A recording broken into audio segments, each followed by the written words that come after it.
एक ऐसी अभिनेत्री जो 90 के दशक में रातों रात मशहूर हो गई।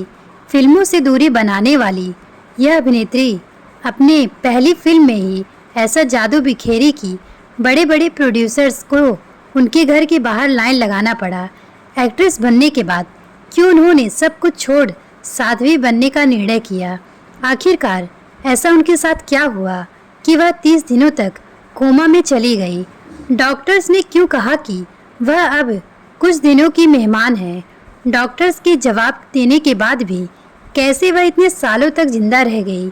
ऐसे ही अनेक बातें जानने के लिए आप हमसे जुड़े रहें। 11 जनवरी 1969 को नई दिल्ली के एक घर में एक बच्चे के दुनिया में आने का इंतज़ार किया जा रहा था। इसके कुछ ही देर बाद एक बच्चे के रोने की आवाज़ आती है।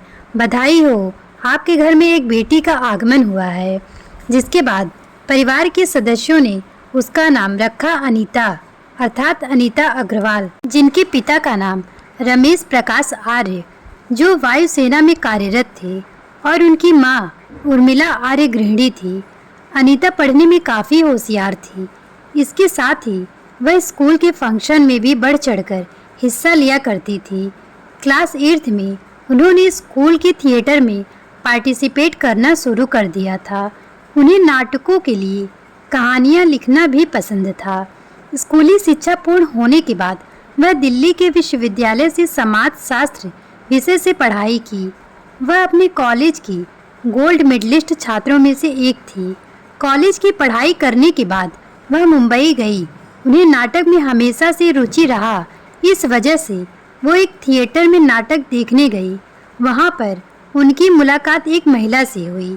बातों ही बातों में वह महिला अनीता से इम्प्रेस हो गई और उनके नाटकों के प्रति इंटरेस्ट देख उन्हें मॉडलिंग करने का सुझाव दिया। वह महिला फेमस मॉडल और लेखिका थी जिसका नाम शोभा डेक था। इसके बाद से अनीता ने मॉडलिंग करने का फैसला कर एक इंस्टीट्यूट में एडमिशन ले लिया। कुछ छोटे मोटे ऐड में काम कर अनीता ने मॉडलिंग की दुनिया में अपना एक नाम बनाना शुरू कर दिया था। इस बीच उन्होंने गोदरेज कंपनी का भी ऐड किया। सांवले रंग और लंबे कद काठी वाली अनीता को लोगों ने ऐड के जरिए जानना शुरू किया। वह एक समाज सेविका थी। इस वजह से उन्होंने लाखों फीस चार्ज किए ताकि गरीब असमर्थ बच्चों की सहायता कर सकें। इस वजह से उन्होंने लाखों फीस चार्ज किए ताकि गरीब असमर्थ बच्चों की सहायता कर सकें। उनकी इस नेक काम की वजह से वह और अधिक लोकप्रिय हो गई। मीडिया उनका इंटरव्यू लेने आते। जब अनीता के बारे में महेश भट्ट को पता चला तो वह उन्हें अपने फिल्म में साइन करने के लिए उनसे मिले तो उन्होंने फिल्म में काम करने से इनकार कर दिया। उनका इरादा फिल्मों में काम करना नहीं था बल्कि एक मॉडल और समाज सेविका के रूप में खुद का अस्तित्व बनाना था। महेश भट्ट के अनेक सिफारिशों के बाद आखिरकार वह फिल्म में काम करने को तैयार हो गई। जब यह फिल्म बॉक्स ऑफिस पर आया तो किसी को यकीन हो ही नहीं रहा था कि वह फिल्म उस समय के सारे रिकॉर्ड तोड़ दिए हैं। इस फिल्म का नाम आशिकी था। तब से अनीता आशिकी गर्ल के नाम से मशहूर हो गई। इस फिल्म के हीरो थे राहुल राय। आशिकी फिल्म राहुल और अनीता दोनों के लिए ही उनकी पहली फिल्म थी। इसी फिल्म के शूट के ही दौरान महेश भट्ट ने उनका नाम अनु रख दिया। तब से वह अनु अग्रवाल के नाम से जानी जाने लगी। इस फिल्म के बाद से अनीता यानी अनु हिंदी सिनेमा में मशहूर अभिनेत्री के रूप में मशहूर हो गई। उनकी पॉपुलैरिटी को देखते हुए फिल्म मेकर्स उनके घर के बाहर अपने फिल्म में साइन कराने के लिए खड़े रहते थे। मीडिया, फैंस, प्रोड्यूसर्स की भीड़ अनु के घर के बाहर बढ़ती ही जा रही थी। इन वजहों से उनके मकान मालिक ने उन्हें कमरा खाली करने को बोला। अनु एक किराए के कमरे में रहा करती थी। साल 1990 के फिल्म के बाद उन्होंने गजब तमाशा फिल्म में काम किया। इसके बाद उन्होंने राजा चाचा, खलनायिका, बादल का दरवाज़ा, जन्म कुंडली जैसी फिल्मों में अभिनय किया। हिंदी के अलावा उन्होंने तमिल फिल्म में भी काम किया। आशिकी फिल्म के बाद उनके दूसरी फिल्मों को कुछ खास पसंद नहीं किया गया था। इसी बीच उन्होंने एक German film the cloud door में काम किया। इस फिल्म में उनके बोल्ड अंदाज को देखा गया, जिसकी वजह से वह एक बार फिर चर्चा का विषय बन गई। उनका फिल्मों में कम मन लगता था, इस वजह से रिटर्न ऑफ ज्वेल में काम करने के बाद वह फिल्मों से दूरी बनाना शुरू कर दी।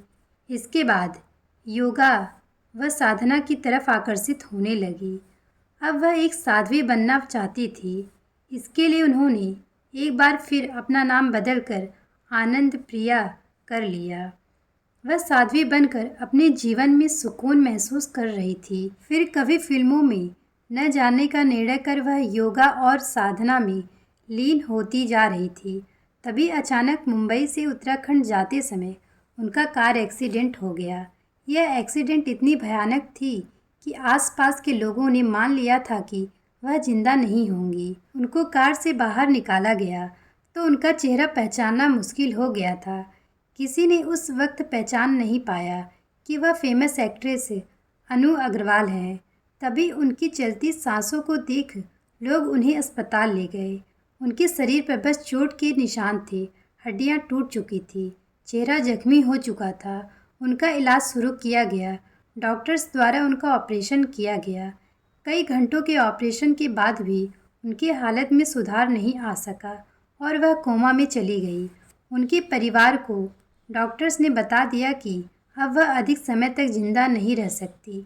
लगभग 29 दिनों तक कोमा में रहने के बाद उन्हें होश आया, लेकिन वह किसी को पहचान नहीं पा रही थी। उन्होंने अपना याददाश्त खो दिया था। उस दौरान उन्हें अपने अनजान लगते थे। उन्हें होश तो आया, पर उनका बॉडी पैरालाइज हो गया। वह अपने हाथ पैर नहीं हिला पा रही थी। सबने उनकी हालत को देखते हुए मान लिया कि अब अनु का पहले जैसा हो पाना मुश्किल है।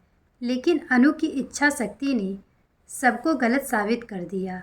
वह अपनी इच्छा शक्ति के बल पर एक बार फिर से अपने पैर पर खड़े होकर सबको चौंका दी।